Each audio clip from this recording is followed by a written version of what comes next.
Hey, what's going on, my friends? In this video, we are going to walk through this business checking account checklist essentially for sole proprietors at Chase Bank. Essentially, this is comparable to what you will need if you are a sole proprietorship pretty much at any bank.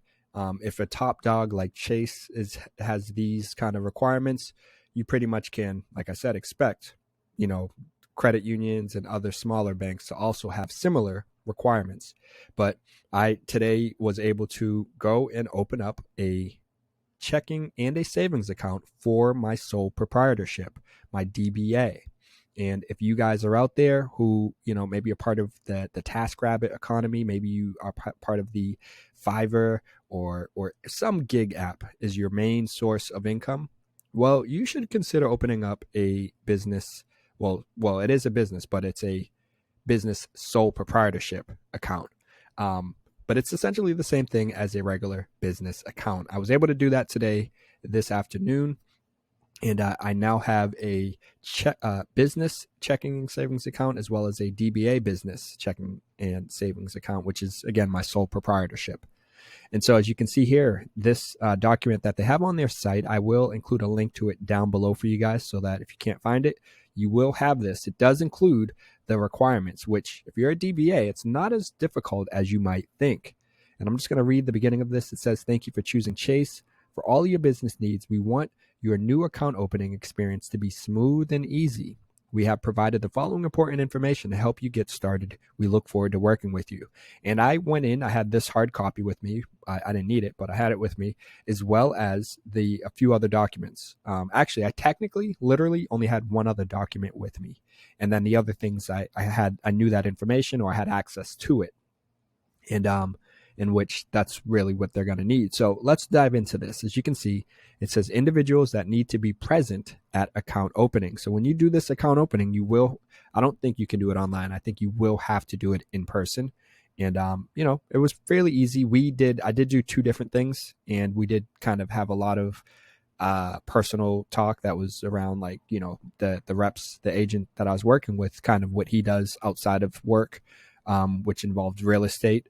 And he does invest. So I actually end up being there for like an hour and 45 minutes, maybe close to 2 hours, much longer than I think most people will spend there. But when you dive into what's needed, again, individuals that need to be present, basically a sole proprietorships with one owner, so the owner, or a spousal sole proprietorships, both owners, a sole proprietorship living trust, then the trustees, sole proprietorship with a power of attorney, then the agent. If you need to add authorized signers to the account, they must also be present. And then information required to open your account. Everyone should have all this information, basically like a driver's license, state issued ID, passport. Non-U.S. citizens can use permanent residents, must provide their permanent resident alien card, your green card. Non-citizens who are not permanent resident alien card holders must provide their passport or the matricula consular is an identity card that Mexican consulates issue to Mexican citizens who reside outside Mexico. Okay, interesting. I had no idea. And then the second ID examples include basically credit card, debit card with embossed name, employer ID, utility bill, etc. Then you're also going to need your tax identification number, your social security number, or in this case, your EIN, your employer identification number. If you have a sole proprietorship, you should absolutely have an EIN that you will need that's required for this. And then business documentation. This varies based on state of organization. Assumed name certificate may be required if your business is operating with a DBA, doing business as. For example, Jim Jones doing business as Jones Professional Painting. And it's not required, though, in all of these states here. And it's not required for sole proprietors operating a business using the owner's last name in these few states here. And then note, it says assumed name certificate may also be known as a trade name certificate, fictitious business name statement, or DBA. And then lastly, it says trust documentation. And then the following documentation may also be required. Supplemental documentation listing the owner and assumed name, one of the following: assumed name application or filing receipt, published newspaper entry, and then business license. And then on the back end, it says power of attorneys only.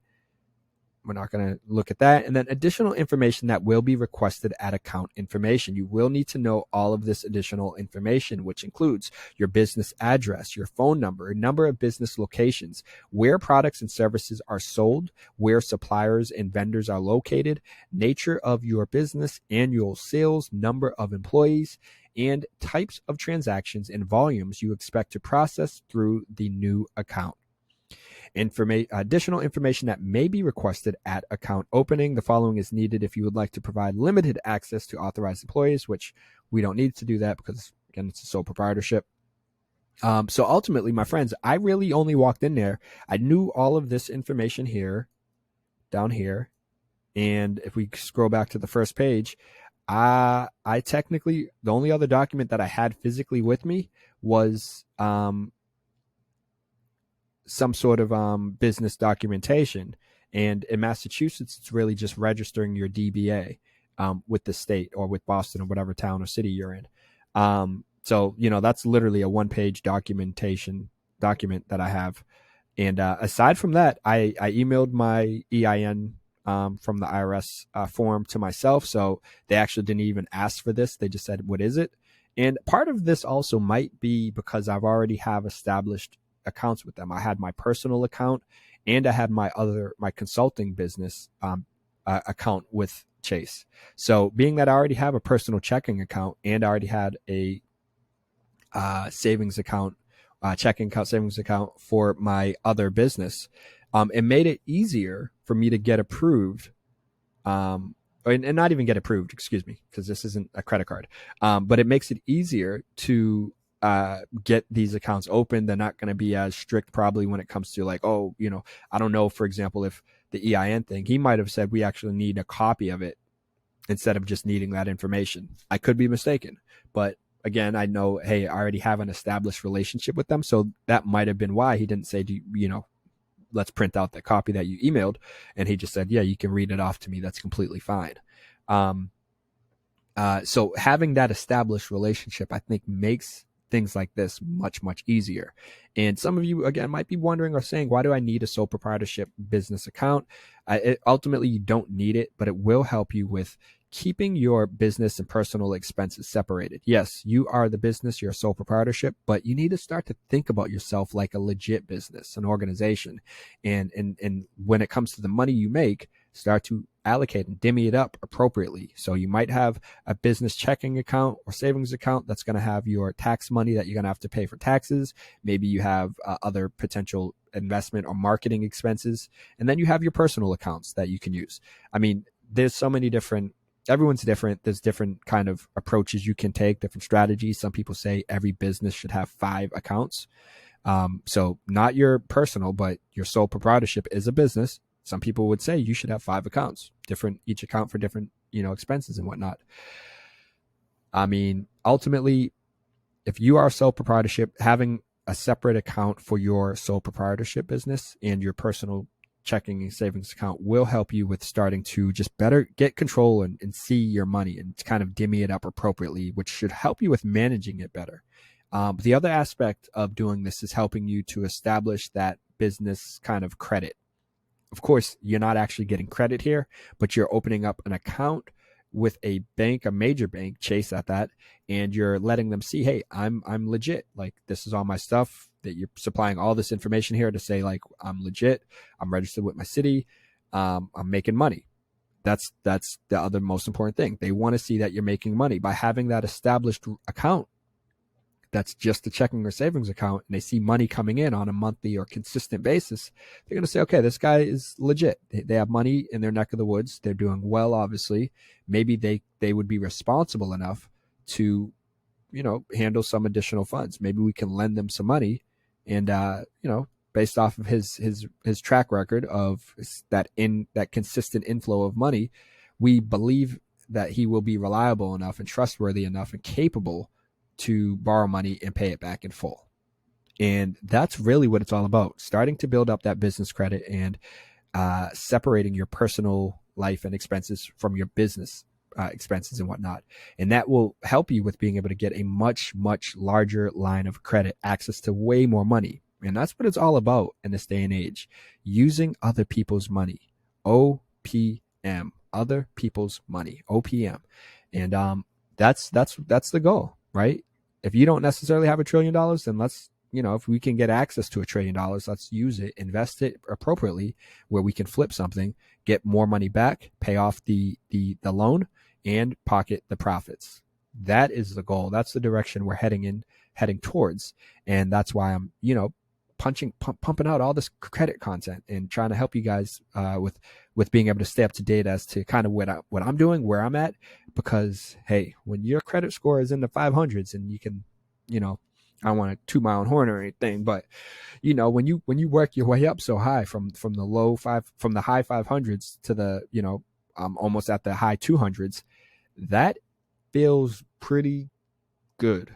And I'm sure a lot of you guys out there would love to be in a similar position. So definitely subscribe to this channel if you haven't yet. Hit that notification bell so then you guys can stay up to date on all of my credit videos. But I also have other content helping you with making money and also growing that money. So like I said, subscribe to the channel, hit that notification bell, and also give a brother a little thumbs up or a big one. And show a little appreciation, because I'm diving into all my personal stuff and I'm letting you guys tag along on this journey. No costs, nothing at all. Not costing you a dime. And hey, when I hit a bump in the road, I'm gonna let you guys see and hear about it. So you guys will be able to, some of you probably gonna be laughing at my misfortune. Some of you gonna be like, yeah, good, that's what he gets. I don't like that mother beep. I hope there's not many of you on this channel watching who feel that way. But ultimately, on a serious note, I hope you guys are able to just gain some valuable insight and confidence and motivation from my content. And if so, definitely like this video. I do appreciate you guys watching and joining me on this journey. Feel free to leave a comment down below if you have any questions about opening up a sole proprietorship checking or savings account, specifically with Chase. And I'm going to wrap it up there. But like I said, my friends, like this video, subscribe to the channel. You guys already know I got to keep it moving. But I'll see you in the next video. Peace.